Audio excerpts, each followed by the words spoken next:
Let's go guys. So back day tayo ngayon. So ito yung unang workout natin sa back. So ito na yung pinakalas namin dito guys. So saktong bigat lang dito dahil may heavy pa kami doon sa sa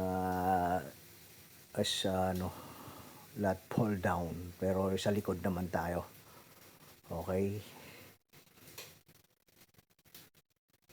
At ito na yung pangalawang workout natin. So ito na yung pinakasagad namin guys. So ito pang 5 set na namin dito. Okay lang yan guys kung nagsuswing tayo kasi ito na yung pinakamabigat natin. So sa magaan pa lang ayusin natin yung proper buhat natin guys.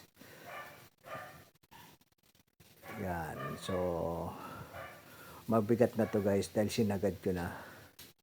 So kailangan natin mag-heavy guys na workout. At ito naman yung pang tatlong workout natin guys sa back. So close grip to guys.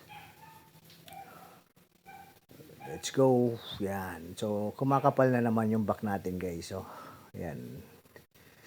So, focus lang tayo sa goal natin guys. Pag mabigat guys, okay lang yung nagsuswing ha.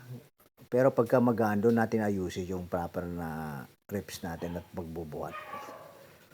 So, importante yon at importante rin yung pagkain natin guys. Sa pagkain ko, 15 egg, 3 kainan, at 1 kilong tilapia o 1 kilong bangus.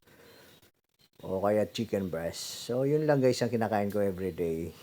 So, yan o. At eto na yun guys. So, sira yung ano natin, T-bar.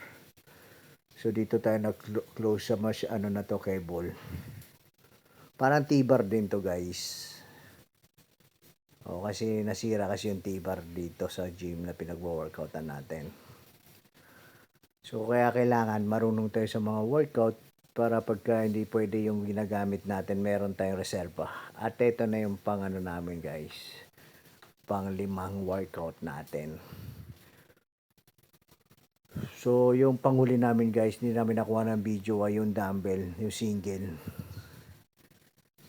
So yun lang guys, so tapos ng workout namin, so hindi kami ganong maraming workout. So dito guys, nagpa-practice na ako ng posing.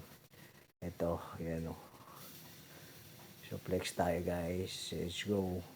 Yan, importante kahit bulky tayo guys at kailangan natin mag-practice ng posing para pagka nag-compete tayo hindi tayo awkward mag-pose. So yun lang guys ha, sa mga followers natin, thank you. Sa YouTube channel natin guys, meron din tayo na-upload ng mga video. So okay na tayo doon guys. So maraming salamat sa followers natin, thank you so much. So, ingat palagi guys.